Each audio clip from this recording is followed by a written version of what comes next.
Hi, everyone. I'm Michal Goldstein, and you are listening to Time to Talk, a podcast for caregivers.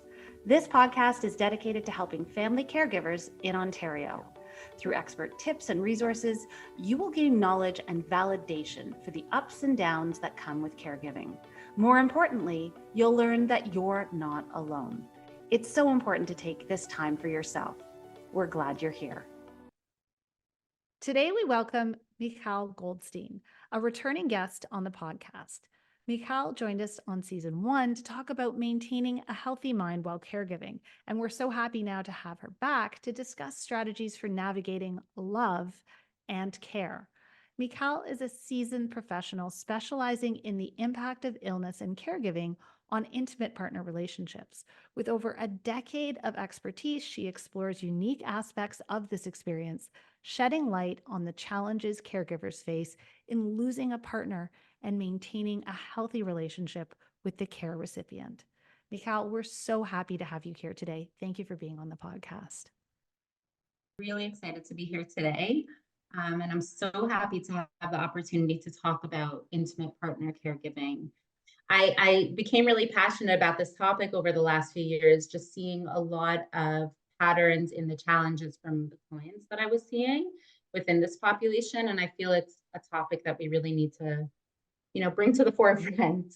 It's absolutely something that we need to discuss. And that's, why we're here on Time to Talk. We want to create this space where our Ontario caregivers can connect and share. And intimate partner caregiving is something that affects so many of us. And we've had other guests talk about the personal impact for them, but getting your professional perspective on this and talking about the shifts and changes that we can sort of expect as we go through our lives is incredibly valuable. So thank you so much. I want to start with talking about the challenges in relationship dynamics when it comes to intimate partner caregiving. We've had previous guests, as I mentioned, talk about these challenges that they face within their role. What do you see as the challenges that are exceedingly and specifically impacting the intimate partner caregiver relationship?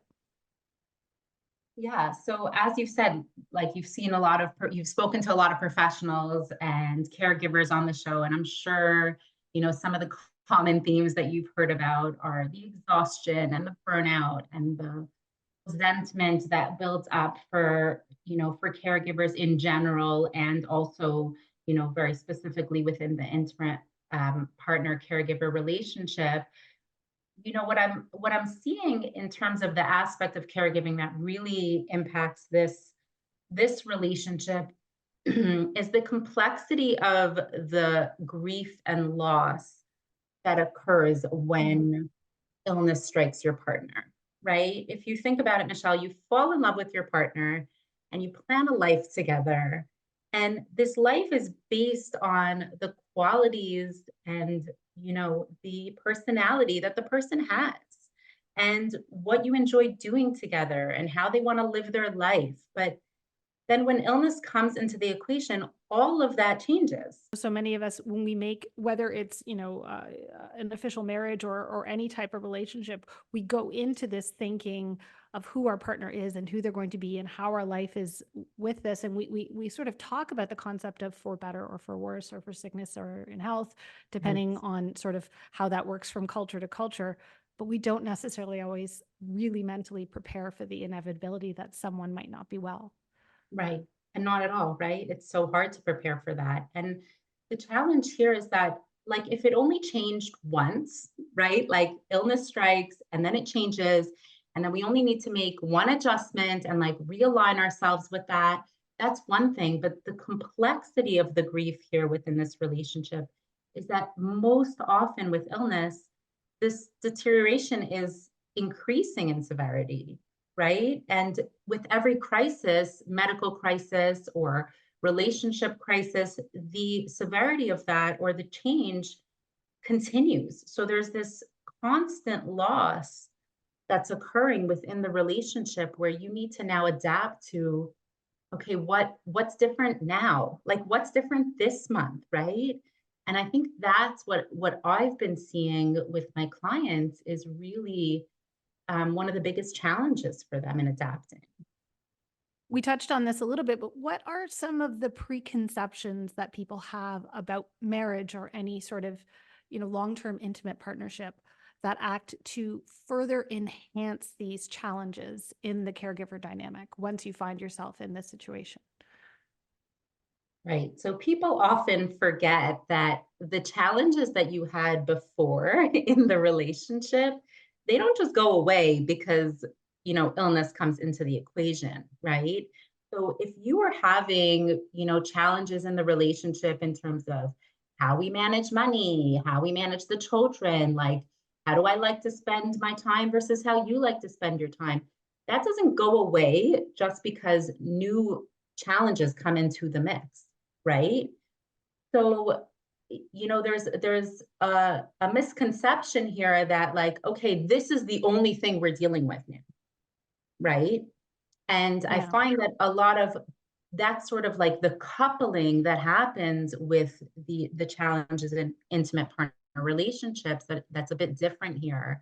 That we have this whole dynamic that exists, and then now on top of that, we have the illness to contend with and that complex loss that we were talking about.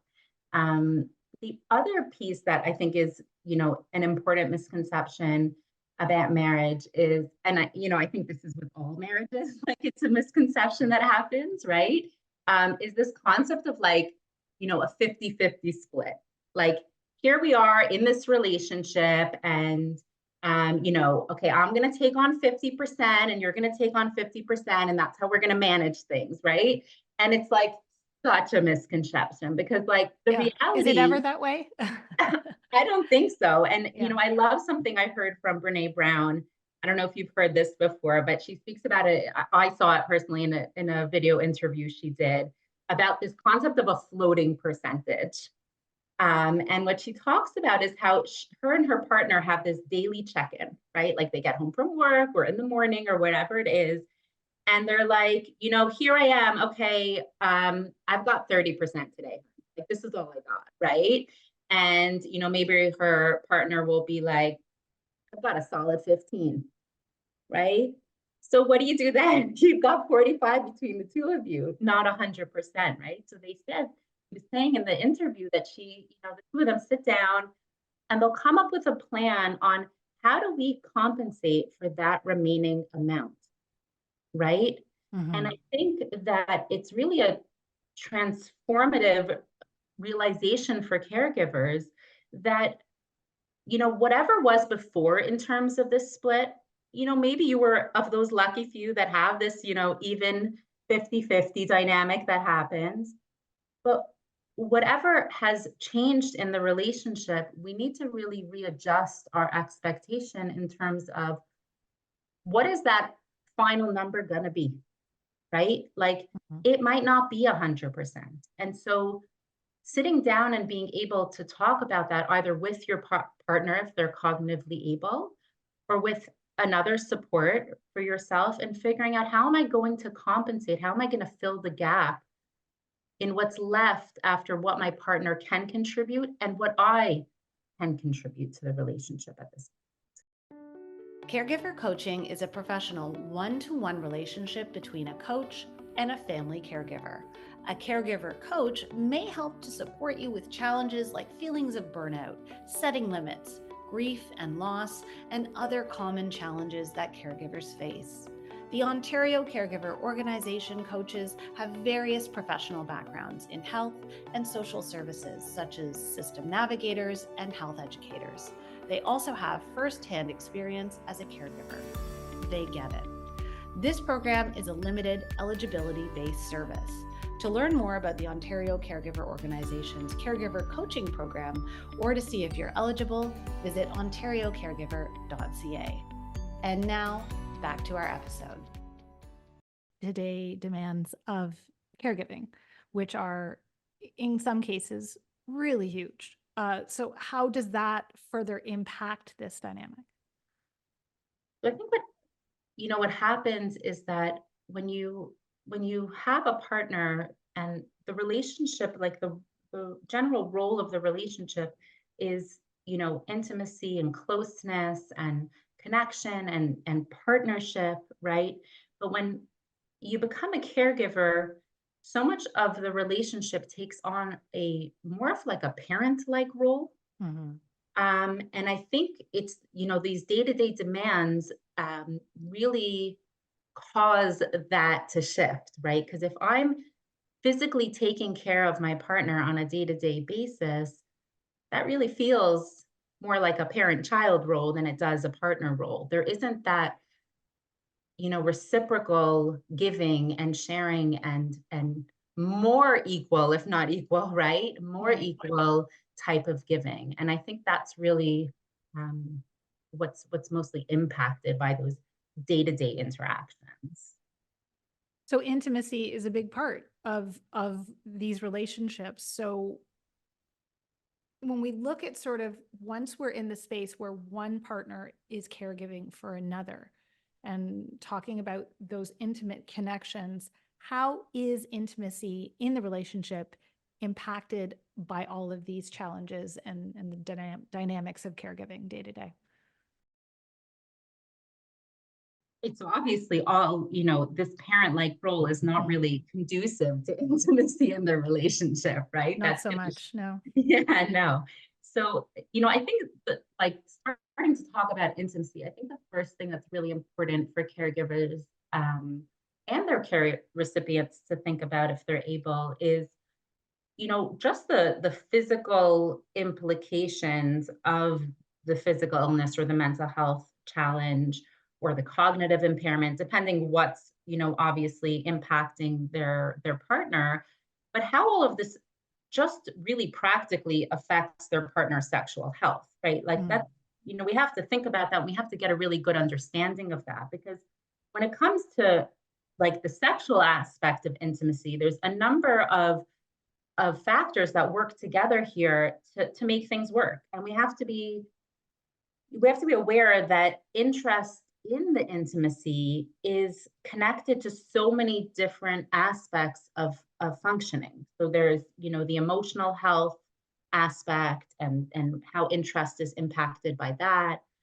There's nerve function just on a physical, nervous level basis. There is, the cognitive changes that might occur and what their partner is actually aware of or not aware of. There's circulation factors, there's medication side effects. So just on a really practical level, it's important to understand like what are we dealing with here? Like what is Mhm. impacted, what is not impacted, what can we work with? Another really important aspect, which I touched on in terms of this emotional health, but it's the shame factor for their partner, right? Like, what does that feel like to have your entire like sexual identity or intimacy connection to your partner be impacted either with a lack of interest now? So, like, where does that leave me? Who am I now if I don't have this interest, right? Who am I within this relationship? Or potential sexual dysfunction and how that impacts, right? And then how that's going to impact overall their ability to interact in an intimate way, right? There's so Um, many emotions that you mentioned the feeling of shame. There's probably some feelings of rejection on one side or another that come up, whether mm, that's the intention or not. There's those feelings that sort of creep in there, right? That I think maybe if people, I have to think that the only way to tackle it is, to sort of, like you said, sort of take apart what are the different aspects of our intimacy that are being affected, whether it's physical, emotional, whether it's a medication, and have an open dialogue. But it's not always easy. no, it's not. And I think you touched on a really important piece here, which is having that open dialogue Mhm. and the impact of really, speaking openly about what is happening between the two of you. And, again, if that's not possible with your partner, then, with other professionals or with other supports. Intimate partner relationships, marriages, long-term relationships, they're already balancing acts. Caregiving in Mhm. and of itself for a loved one is also that. So how can caregivers effectively balance their caregiving duties, which can be extensive, of course, while ensuring that the needs of their relationship, the needs of them as a partner, on so many levels, emotional, like you said, physical, sexual, spiritual, almost. How can we ensure that we can balance all these things so that one part isn't neglected? Or is it okay for something to be neglected for a little while? Mm-hmm. So I think, what is so often talked about with caregiving is self-care, right? Mhm. Is engaging in activities or in practices that allow you to not lose yourself in the process of caregiving. And part of not losing yourself is being in touch with what are my needs? Like, what are my needs in my relationship, even if they can't be met because my partner isn't able? But having that awareness to say, this is missing for me. Mhm. Like, I want to feel, physical touch in the way I used to. I want to feel this closeness. It's difficult for me to not have, maybe a partner to talk about my day with because they're no longer able, right? So Yeah. there's a real power in even just having the awareness of what you are missing, what I'm needing. And with that, the next step is, what are the other areas of my life that I can fill that need with? Where else can I fill a part of that need? And it won't look the same. And that Mhm. is part of that loss, is that it might not look the same. But there are other avenues that a person has to access in their life where they can receive at least some of what they're missing within the relationship. And I find that that's really important in being able to engage in the relationship in a healthy way. It's having some of the needs that you can't meet within the relationship be met outside of the relationship in whatever form possible, right? Mhm. Mm. In the context of caregiver, sorry, go ahead. No, I was just going to say the other piece that I think is important, and you touched on this when you were saying about having these open conversations, but I think that, like, being actively conscious of this parent like role that we were talking about before, but having this like active consciousness of this is another way that the caregiving duties can actually um, you can bring the consciousness to these caregiving duties so that the relationship needs are not being met. So if I'm actively aware of the fact that, okay, I'm naturally going to fall into this parent-like role, I can consciously transform, to some extent the relationship and add in these intimacy pieces with the partner, right? So Mhm. like just even that awareness, like, oh, right, this is what I'm falling into, this is where my consciousness is, this is how I'm thinking about my partner, this is how I'm thinking about the relationship. It just brings a little bit more awareness to what's happening in the dynamic and gives you a bit more choice in terms of, okay, what am I going to do with this? Mhm. In the context of caregiving, how do partners navigate and understand the lack of intimate interest, which may strike one or both partners in this scenario? And what strategies can be employed to address this challenge? So, what's interesting yet really unfortunate is that with the amount of like healthcare providers that you see, right, and your partner sees when there is illness in the mix, it's really actually very unlikely that any of them will talk about your loved one's sexual health, right? Mhm. And unless you bring it up, right? Yeah, Um, so, I mean, I hope there are some doctors out there listening to us, right? I hope so too. Yeah. And maybe that will help them, rethink this and think, oh, maybe I should mention that to my patient today. But in the meantime, I think as a caregiver, you can really advocate for yourself and your relationship, right? Intimacy is an important aspect of the relationship, not just on a physical level, but as we were saying, on an emotional level. And you have a right that your and your partner's interest in that be taken seriously, right? But Yes. because it's not, actively brought up as, one of the pieces on the checklist that they're touching on, it's really about you advocating and saying, what's happening here, and what aspect may be affected, even just for that understanding, and so that it relieves some of that emotional piece of taking it personally, right? Because like you were saying before, there's that, there's that impact there of the shame for your partner and the rejection for you.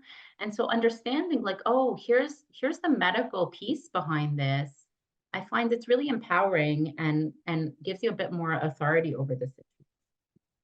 I would agree so much that part where you said about taking it personally, that is sort of, it's so difficult to not take one of the most personal things about us personal, right? It's so intrinsic and deeply personal, intrinsic to who we are, and not something we often talk about beyond our intimate partner relationships. So, Right. so to not take that personally can feel off, but it's so necessary in a situation like this to sort of look at the bigger picture, sort of understand that it's not, that things have changed and it's not something that is personal to you.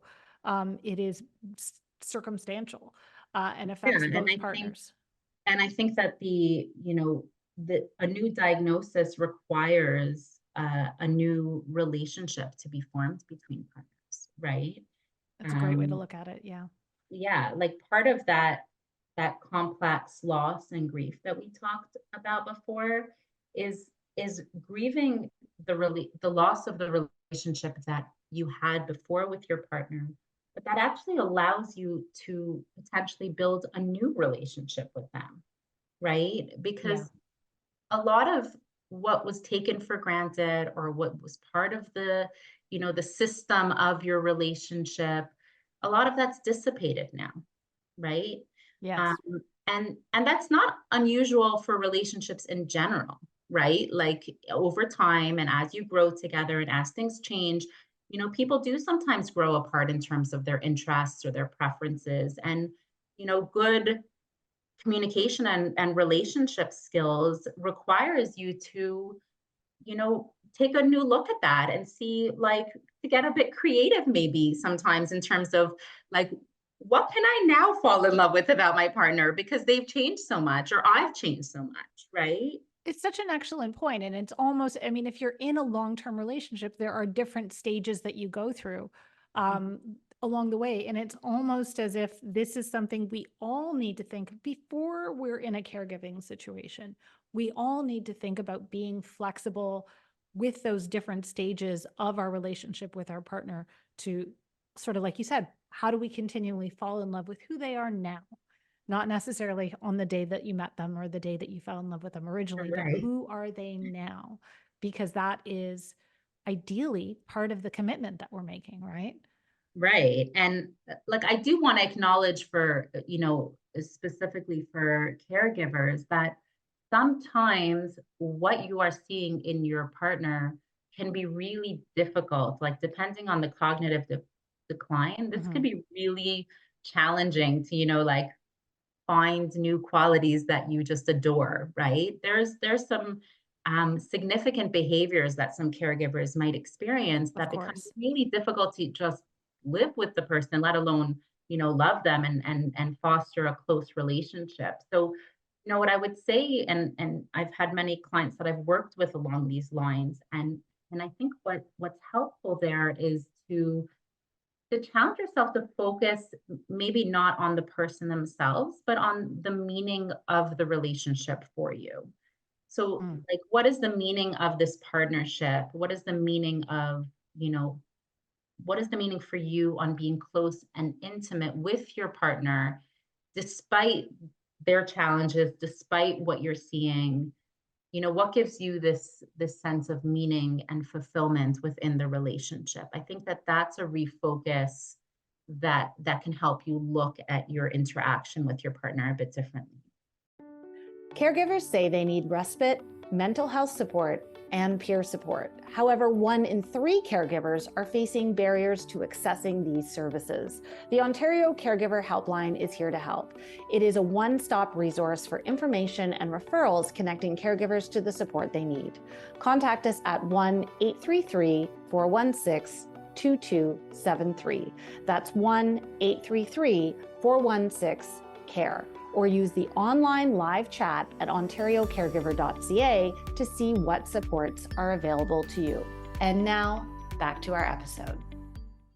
That is great advice. Is there anything else that you can share with us in terms of practical strategies for regaining balance and intimacy in a relationship that we may have gotten to the part where it feels like all of that has been overshadowed by the sort of the responsibilities of caregiving? So one really practical thing to think about is like the amount of touching that often occurs within a care partner relationship, right? Like depending obviously on your partner's ability, there might be, helping them shift in their bed or in their, chair, adjusting them, feeding them, bathing them, supporting them to get up or to get down, or helping them in and out of bed, right? So again, this is very illness specific and related, but what happens with care partners is that the extent of this physical touch connection, it becomes like all instrumental, right? Like, what do I have to do now to take care of them, right? You get in this mode where, I'm just focusing on like what needs to be done now to physically care for my partner. The one really practical shift you can make is shifting that instrumental touch to an affectionate touch. So even just adding in like a rubbing, a caressing, a kissing of your partner, either in the midst of those practical actions or after the practical action that you're completing, it doesn't just make them feel good, right? But it actually releases endorphins for yourself, those happy, pleasure hormones. Yeah, which is good for your mental health as well, right? It is, and it makes everything feel less clinical. And like you said, just helps to maintain that connection. That is really great advice. It's the little things, right? It's these little personal details, because everybody wants to feel that day to day in their relationships, even beyond people that are in a caregiving situation, right? Yeah, I think it's those small shifts that we can make that will allow the relationship to shift from that, clinical, like you said, caregiver role back to the intimate partner relationship. And I would think that this sort of working in these little moments do a lot to sort of foster an emotional connection or help maintain an emotional connection. But do you have any other sort of advice on how couples can maintain a sense of emotional connection and closeness despite all the stress and all the demands that caregiving can often bring? So I think like as much as we can bring intimacy into that relationship is how that emotional connection will grow and will be fostered within the relationship. There's a broader piece of really redefining for yourself, and if your partner is able, with your partner, what intimacy looks like and means within the relationship, right? Perhaps it used to mean a sexual interaction, but it doesn't have to, right? Intimacy is actually defined as like a closeness and a private connection. That doesn't have to be physical in nature, right? If you think about, the 5 love languages, right? If you've heard of those, physical touch is only one of them, right? So Right. we've got words of affirmation, we've got acts of service, gift giving, quality time. These are all ways in which you can foster intimacy and foster that emotional connection with your partner, right? There's a history also that you have with your partner, that these memories, that you have with them, or shared interests that you may still have or had with them, can be ways to facilitate this intimacy and this emotional connection. And I think a lot while we're talking about some of the guests that we've had on the show over the seasons that are caregivers for their intimate partner. And what across the board has often been expressed to me is that, caregiving for a loved one, for an intimate partner, is about love. The people that have become caregivers in those situations wouldn't want to not be the caregiver for the person that they loved. And they see it as an incredible expression of the love they have for their partner. So of course, yes, things can be difficult, but a lot of the people that I've spoken to also feel that this is a natural part of the relationship as well, or how the relationship has evolved given the circumstances. Yeah, and it can be. And I think that's where your perspective comes in, right? And not just, being able to, like we said before, grieve the loss of what you had, but also at the same time, redefine what that relationship can be, is what you want it to look like, how you can connect in other ways, in a way that's meaningful for you and for them. Could you recommend community or professional resources for caregivers that are seeking support in maintaining both their relationships and these responsibilities that they have of caregiving? Yeah, for sure. So I think, there's always the OCO, which are amazing Great. and their resources, and just connecting to other, caregivers, other care partners, people who are caring for their intimate partner as well, is a really great source of support. There's great books out there as well. I don't know if you've heard of the one by Barbara Kibowitz, Love in the Time of Chronic Illness, it's called. So that's really about this specific type of relationship. And there's a number of other great books out there. There's also some websites that have support groups on them. One is the Well Spouse Association. So it's wellspouse.org. Great. Yeah, so that's specifically support for spousal caregivers, which has like other resources, other books, that support group that I was mentioning before. And the last piece is that, I think if a caregiver is finding any of the pieces that we spoke about today, any of those shifts really difficult to make, I think it's important, for them on their own, individually, or as a couple, depending on their partner's ability to reach out to, for therapy or counseling, to for some support to be able to implement some of these changes. That is all great advice. And you, of course, are also a great resource and an expert in this field. And of course, if our guests want to get in touch with you, Michal, with a question or reach out for more support, we can always find you at your website, which is www.creatingconnections.ca, or your Instagram account, which is @creatingconnections, 4U2. Is that correct? Yeah, that's right. Well, and I really hope that people do reach out to you, because it's just been so wonderful to get your perspective. And I know a lot of people will find a lot of information that is valuable to them in our conversation today and our conversation in season 1 as well. So I urge people to listen to that. Thank you so much for being a guest on the show today. Thank you for listening. We hope you enjoyed this episode. You can access more details about support services on our website, ontariocaregiver.ca. Until next time, I'm Michal Goldstein, and you have been listening to Time to Talk, a podcast for caregivers. We hope you have a wonderful day.